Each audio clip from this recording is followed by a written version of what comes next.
कल्लो आपा।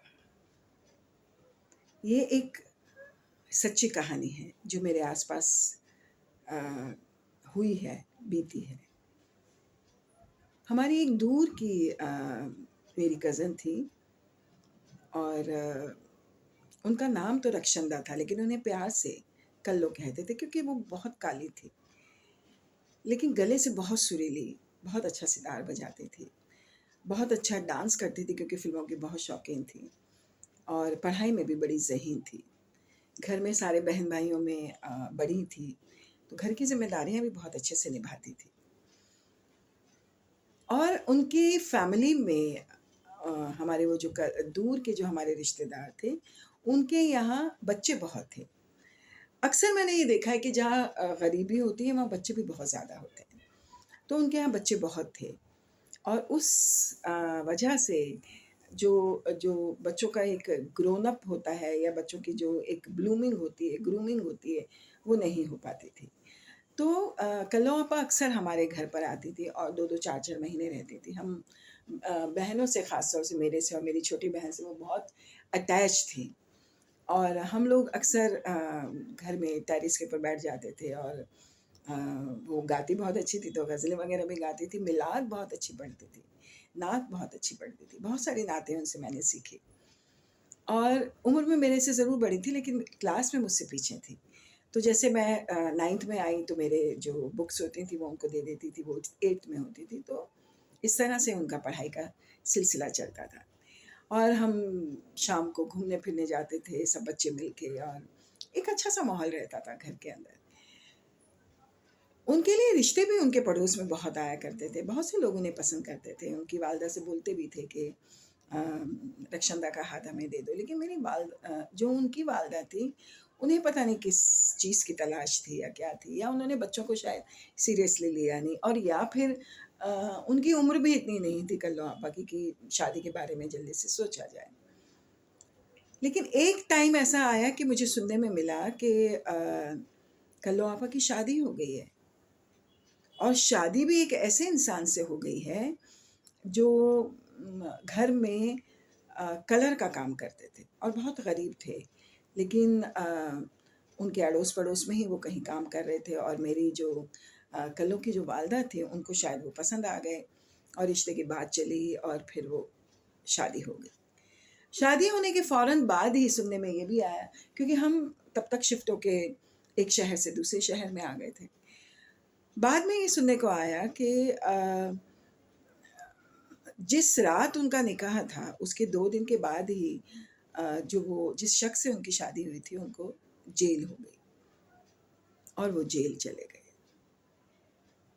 और कल्लो आपा ने सारी-सारी रात, सारे-सारी अ, दिन वो बस नमाज़ों में अपने आप को डुबो के रखती थी और अपने शौहर की वापसी की दुआ करती थी कि अल्लाह उन्हें वापस लेके आ जाए। वो किस जुर्म में गए थे ये तो पता नहीं था लेकिन उस वक़्त उन्हें सज़ा हो गई और ये किस्सा मैं कम से कम अ, बहुत पुराना बता रही हूँ। 30-35 साल पुराना किस्सा है ये। तो उन्होंने बहुत उस चीज़ की तकलीफ़ उठाई और फिर उनकी दुआओं का असर हुआ और वो वापस भी आए।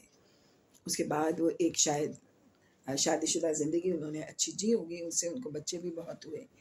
लेकिन फिर सुनने में आया कि उनका तलाक भी हो गया और तलाक होने के बाद कल्लो आपा ने दूसरी शादी कर ली और दूसरी शादी भी ऐसी की कि उनसे भी उनको काफ़ी बच्चे हुए। वो कम से कम भी तकरीबन 7-8 बच्चों की माँ बनी और मुझे बड़ा अफ़सोस होता था उनके बारे में सुन के क्योंकि हम भी बड़े हो गए और अपनी-अपनी ज़िंदगी में बिज़ी हो गए। ज़िंदगी के मकसद बदल गए। लेकिन कहते हैं ना बचपन की यादें आपके ज़हन में ताज़ा ही रहती हैं, जब कहीं ज़िक्र होता है, जब कहीं कहीं बात चलती है तो वो उनकी जो यादें होती हैं वो ताज़ा हो जाती हैं। तो ऐसे ही कल्लो आपा की यादें हमेशा मेरे ज़हन में ताज़ा रहीं। और अभी पिछले दिनों मैंने सुना कि उनकी डेथ हो गई और मुझे बहुत अफ़सोस हुआ। मैं उनसे कई बरसों से नहीं मिल पाई थी। 2, 4, 5, 7, 8 साल पहले शायद उनसे फ़ोन पे एक बार बात हुई थी और वो बोली थी मैं बहुत खुश हूँ, बहुत अच्छी हूँ। मेरे दूसरे शौहर हैं, बहुत अच्छे हैं, बहुत मेरा ध्यान रखते हैं। लेकिन पता नहीं क्या बीमारी उनको हुई और उनका इंतकाल हो गया। मेरा यहाँ ये कहानी या ये किस्सा सुनाने का ये मकसद है कि कई बार ज़िंदगी में ऐसे गलत फ़ैसले माँ-बाप ले लेते हैं, अपने बच्चों की काबिलियत नहीं देखते, अपने बच्चों की अ, उनकी अ, उनकी उनकी ज़हनियत नहीं देखते, उनकी काबिलियत नहीं देखते। वो इस लायक नहीं उनको समझते कि उनसे पूछ के कोई फ़ैसला लिया जा सके। और तो ये तो उस ज़माने की बात है, ऐसा नहीं था कि उस ज़माने में भी लोग लव मैरिज नहीं करते थे। लव मैरिज करते थे, लड़कियाँ डिसीज़न्स लेती थीं, लेकिन शायद कल्लो-आपा वो डिसीज़न नहीं ले पाई और उन्होंने उसे ही अपना नसीब समझ लिया और उस आदमी के साथ उन्होंने निभाया भी। लेकिन जिस शादी की नींव ही गलत हो, वो शादी ज़्यादा दिन तक नहीं टिक पाती और यही कल्लो-आपा के साथ हुआ। आज भी कल्लो-आपा की शक्ल मेरे ज़हन में घूमती है, बड़ी-बड़ी आँखें और अक्सर उनको ये होता था कि वो अपने रंग तो उनका काला था लेकिन वो होठों को भी काला कर लिया करती थी और घर में अगर कोई कोयला-वोयला होता था तो उसे घस के वो होठों पे भी लगा लिया करती थी और एक अजीब-सा उनका कैरेक्टर था, मस्त लाव-बाली और बस अपनी ही दुनिया में रहने वाली और अपने आप को बहुत सुंदर समझने वाली। उनको ये लगता था कि मैं दुनिया की सबसे सुंदर औरत हूँ और वाक़ई ही वो जितनी शक्ल-सूरत से सुंदर थीं, बेशक रंग उनका काला था, लेकिन ज़हन से भी वो बहुत अच्छी थी, दिल की भी बहुत अच्छी थी। तो आज बस वो मुझे याद आ गई तो मैंने सोचा कि एक छोटा-सा वीडियो उनको ट्रिब्यूट की तरह मैं बना लूँ क्योंकि मुझे उनकी यादें बहुत कभी-कभी अ, सताती भी हैं और बहुत याद आती हैं उनकी, तो इसलिए मैंने उनके लिए एक छोटा-सा ये वीडियो बनाया है।